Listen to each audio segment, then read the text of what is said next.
দর্শক, আমরা বন্যা পরিস্থিতির খবর জানবো সিলেট এবং সুনামগঞ্জ থেকে। আমাদের সাথে যোগ দেবেন আমাদের সহকর্মীরা। আমরা শুরুতেই যাচ্ছি সিলেটে, সেখানে আছেন আমাদের সহকর্মী মাহবুবুর রহমান রিপন। রিপন, পানি কি কমলো? বানভাসীদের জন্য ত্রাণ কতটা নিশ্চিত করা যাচ্ছে?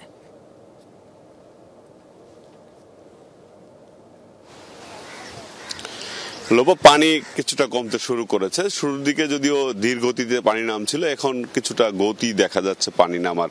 আর এই মুহূর্তে আমরা রয়েছে সুরমা তীরে। সুরমায় কিন্তু এখন বিপদসীমার মাত্র 1 সেন্টিমিটার উপর দিয়ে প্রবাহিত হচ্ছে পানি, এবং এই দ্রুত পানি নেমে যাওয়ার কারণে কিন্তু নগরের যে সকল এলাকা প্লাবিত হয়েছিল তার বেশিরভাগ এলাকা থেকে কিন্তু এই মুহূর্তে পানি নেমে গেছে। কিন্তু যে বিষয়টি তৈরি হয়েছে যে যেসব জায়গায় পানি প্রবেশ করেছিল, কিছু কিছু জায়গায় পানি এখনো আটকে রয়েছে, জলাবদ্ধতার সৃষ্টি হয়েছে, এবং সেখানকার ড্রেনের ময়লা দুর্গন্ধে কিন্তু নগরবাসী অতিষ্ঠ হয়ে পড়েছে। কারণ পানি নেমে গেলেও যে রাস্তাগুলো রয়েছে সেখানে কিন্তু বন্যার সাথে পানির সাথে সাথে যে ময়লা আবর্জনাগুলো ছিল সেগুলো রয়ে গেছে, এবং সেগুলো পরিষ্কার পরিচ্ছন্নতার এখন পর্যন্ত সিটি কর্পোরেশনের কোনো ব্যবস্থা নেওয়া হয়নি।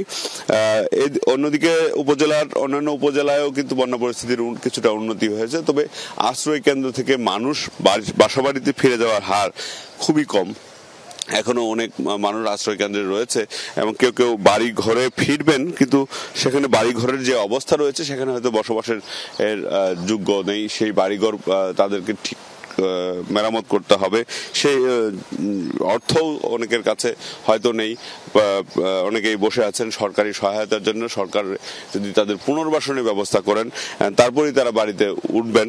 এবং অনেকেই কিন্তু এখনো আশ্রয় কেন্দ্রে বলতে গেলে যাদের আসলে মূলত খাবার নেই, তারা একটু দুর্বিষহ জীবন যাপন করছেন। আমরা যেটা জানতে পেরেছি যে আশ্রয় কেন্দ্রগুলো যেগুলো রাস্তার পাশে রয়েছে সেখানে কিন্তু খাবার পৌঁছে দিচ্ছেন, ব্যক্তিগতভাবে অনেকে দিচ্ছেন, কিন্তু সরকারিভাবে বিশেষ করে একদম রিমোট এরিয়ায় যে সকল আশ্রয় কেন্দ্র রয়েছে, যে সকল বাড়ি ঘরে এখনো পানি রয়েছে, মানুষ বসবাস করছে, সেখানে কিন্তু পৌঁছাচ্ছে ধীর গতিতে, এবং খুব কম মানুষ সেখানে যাচ্ছেন তাদেরকে সহায়তা দিতে। রিপন, আপনাকে ধন্যবাদ আমাদের সাথে যোগ দেওয়ার জন্য।